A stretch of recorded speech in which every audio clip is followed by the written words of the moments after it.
Hey everybody, thanks for joining us.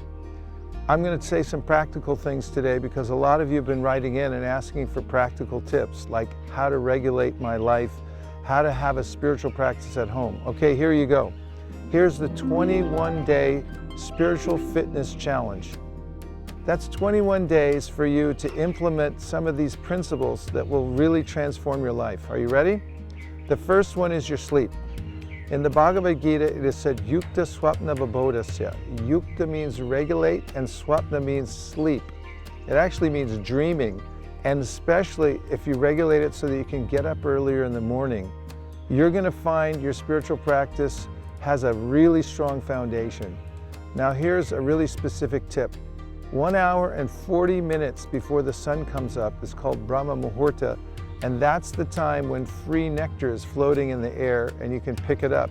You can recharge your spiritual battery if you do your spiritual practice early in the morning before the sun comes up.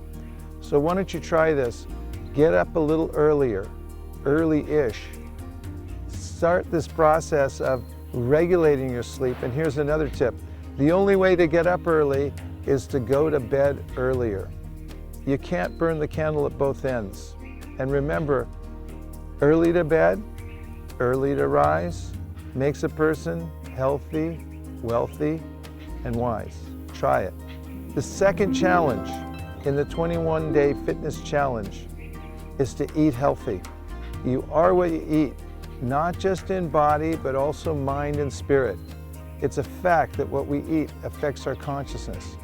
Try to avoid karmically charged foods, those things that require violence or maximum violence to eat. You don't need them. And eat a rainbow diet, nice and fresh. Say a prayer before you eat out of gratitude, and you'll see that your eating process can become spiritualized. It's very important.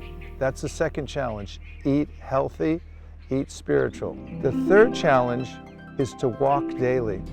You know, when you get out and walk, you start to see the world in a different way. You see it from the ground level rather than on a screen or from your car.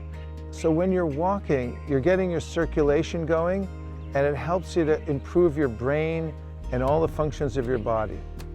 If sitting is the new smoking, and it is, walking every day for health is a panacea for health. Add this to your routine. Make sure you walk and see if you can walk in a nice place. If you have a park that you can walk in, do it every day.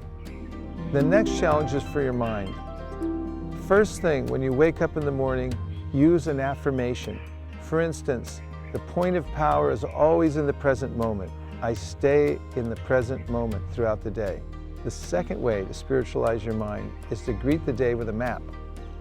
When you get up, make sure that you have a plan on paper, because you'll notice that the mind becomes immediately focused as soon as you have a plan. Another aspect of controlling the mind is to manage your screen time. It's a well-known fact that people now are getting addicted to looking at screens, so don't be one of them. Don't waste your time looking into a screen and idly watching images go by. It's not worth it. It doesn't do anything for you. Try this. If you're going to look at a screen, jot down why you're looking at it first, or at least make a mental note. It's proven that before people watch television or before they look at a screen, if they note why they're doing it and they do it purposefully, they spend far less time on the screen. This can be really helpful. And here are a few challenges to add to your daily routine. The first is to practice mantra meditation. You repeat the mantra and you listen to the sound vibration. Man means mind and tra means to deliver. The mantra itself is spiritual, and when you hear it and listen to it, concentrating your mind, it will purify your mind, it will lift your spirit up. You'll see for yourself. I recommend an ancient mantra that comes from the Kalisantarana Upanishad, and it goes like this: Hare Krishna, Krishna Krishna, Hare Hare, Hare Rama, Rama Rama, Hare Hare. There are many other mantras, but this is called the Maha Mantra, or the great mantra that contains all other mantras. When you're chanting, practice bringing your mind back to the sound of the mantra. This is the essence of meditation, to focus the mind. There are many, many benefits from focusing the mind, but you'll notice right away The first thing is that you'll start to feel peaceful. Another principle in chanting mantra is to count how many mantras you chant every day. Stay consistent. When you're consistent, your mind won't trick you into giving up your practice. Stay with a certain number every day and don't go below that number. The next challenge is to perform one act of selfless service every day. Don't seek any compensation and don't ask for any praise in return. Do something as selfless service to another and see how you feel. And finally, keep a gratitude journal. This is so powerful because gratitude helps us to understand that we have enough. There's an abundance in life, but I forget about it because I don't have gratitude. If you write down at least one thing every day that you're grateful for, like the people in your life, how long will they be there? How much do we take them for granted? How much do we take our lives and our assets for granted? Write it down.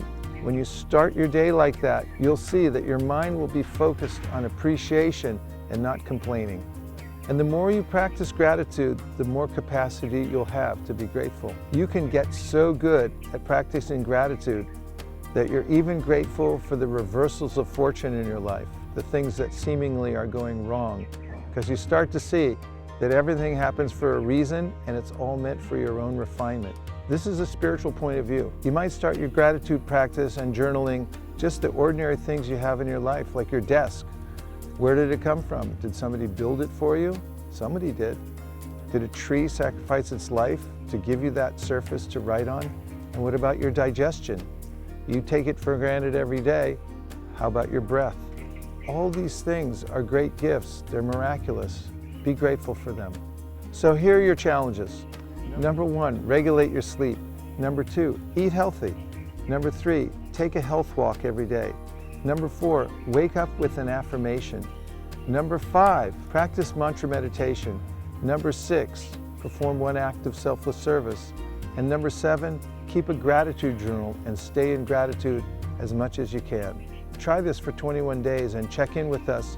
We'll all be doing it with you, and you'll see that your life will transform from the inside out. Thank you very much, and have a fantastic day.